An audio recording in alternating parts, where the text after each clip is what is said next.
इस चैप्टर में हम लोग देखेंगे राज्य के नीति निर्देशक तत्व यानी directive principle of state policy. राज्य के नीति निर्देशक सिद्धांतों को भारतीय संविधान में शामिल किए जाने का क्या उद्देश्य है? तो यह सामाजिक और आर्थिक लोकतंत्र को स्थापित करना। राज्य के नीति निर्देशक सिद्धांतों को भारतीय संविधान में शामिल किए जाने का क्या उद्देश्य है? तो सामाजिक और आर्थिक लोकतंत्र को स्थापित करना। कल्याणकारी राज्य की संकल्पना का समावेश संविधान के किस भाग में किया गया है? तो राज्य के नीति निर्देशक सिद्धांतों में जो भाग 4 में है। राज्य का जो नीति निर्देशक सिद्धांत है यानी directive principles of state policy, वो भाग 4 में है, जिसमें कल्याणकारी राज्य की संकल्पना का समावेश किया गया है कि राज्य कैसा होगा तो कल्याणकारी होगा। भारतीय संविधान में किसके अंतर्गत पंचायती राज प्रणाली की व्यवस्था की गई है? तो राज्य में के नीति निर्देशक सिद्धांतों के अंतर्गत जो है ये बात कही गई थी कि हमारे यहाँ पंचायती राज सिस्टम होगा, लेकिन उस समय चूंकि गवर्नमेंट के पास इतनी क्षमता नहीं थी तो ये चीज़ें लागू नहीं की गई। तो हम देखते हैं कि जो चीज़ directive principle of state policy में लिखी गई है, बहुत सारी चीज़ें वो बाद में जाके कानून और ख़ास करके फंडामेंटल राइट्स में वो कन्वर्ट होती गई है। देखिए, directive principle of state policy जो है ना, इसमें जो लिखा गया है उसको आप कोर्ट में उसको चुनौती नहीं दे सकते हैं कि ये चीज़ें हमें नहीं मिल रही है या ये चीज़ें नहीं की जा सकती है। फंडामेंटल राइट्स को कोर्ट में चुनौती दी जा सकती है, कोर्ट में बोला जा सकता है कि मेरा ये फंडामेंटल राइट्स पूरा नहीं हो रहा है। तो इस हिसाब से हम देखते हैं कि directive principle of state policy जो है ना, एक चेक की तरह है जो कि इन फ्यूचर में कभी भी आराम से जब पैसा हो तो कैश करने की बात है, इस तरह का चीज़ है। चलिए आगे देखते हैं। समान आचार संहिता राज्य के नीति निर्देशक तत्वों का भाग नहीं है, किंतु समान नागरिक संहिता नीति निर्देशक तत्वों का भाग है। समान आचार संहिता राज्य के नीति निर्देशक तत्वों का भाग नहीं है, किंतु समान नागरिक संहिता नीति निर्देशक तत्व हैं। चलिए आगे देखते हैं। संविधान के किस अनुच्छेद में उद्योगों के प्रबंधन में कर्मचारियों की भागीदारी का प्रावधान किया गया है? तो अनुच्छेद 43 क के तहत। अब देखिए, ये जरूरी नहीं है कि बाइंडिंग हो, ये चीज़ बाइंडिंग होना जरूरी नहीं है, बस लिख दिया गया है नीति निर्देशक तत्वों में। भारत के संविधान में समान कार्य के लिए समान वेतन के अधिकार का प्रावधान कहाँ किया गया है? तो राज्य के नीति निर्देशक सिद्धांतों में किया गया है, यानी समान कार्य के लिए स्त्री पुरुष सबको एक बराबर ही वेतन मिलेगा। ये नहीं कि किसी की उम्र 25 साल है तो उसको ज़्यादा मिले और किसी की 40 साल है तो कम मिले, ऐसा भी नहीं होगा।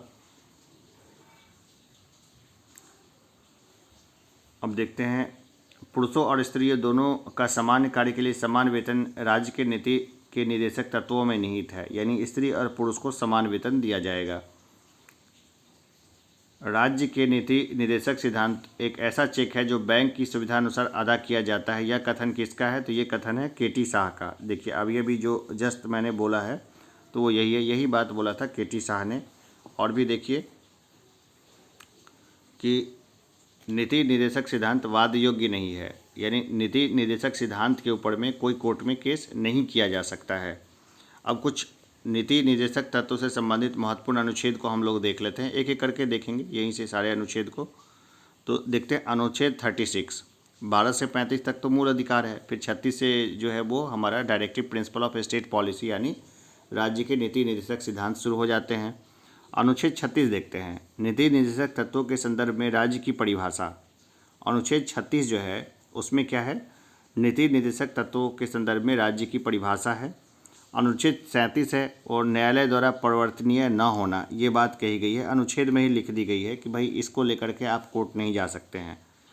तो न्यायालय द्वारा परिवर्तनीय न होना, कोर्ट इसके बारे में आदेश भी नहीं दे सकता है कि ये क्यों नहीं लागू हो रहा है, आप लागू कीजिए।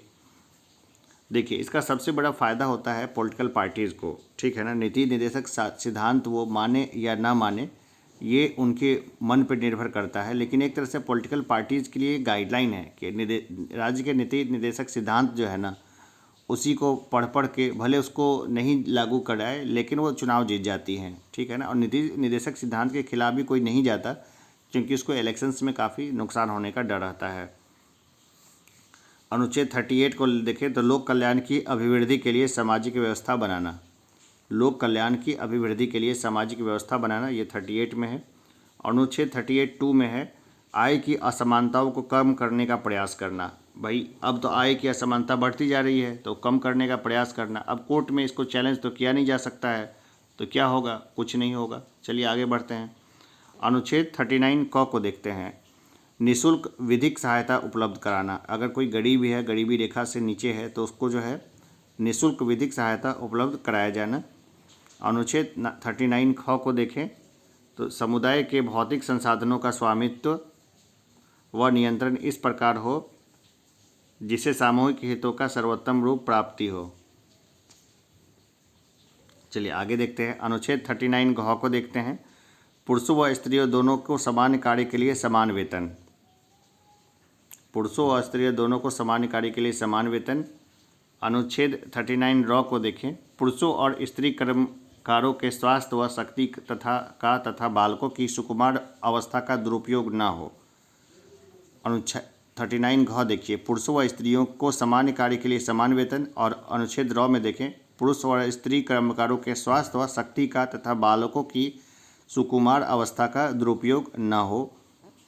अनुच्छेद 40 देखते हैं। ग्राम पंचायतों का गठन। ये पहले यहाँ था, अब तो अनुच्छेद एक संशोधन के तहत ये हम देख रहे हैं कि अब पंचायत इलेक्शंस हो रहे हैं बिहार में।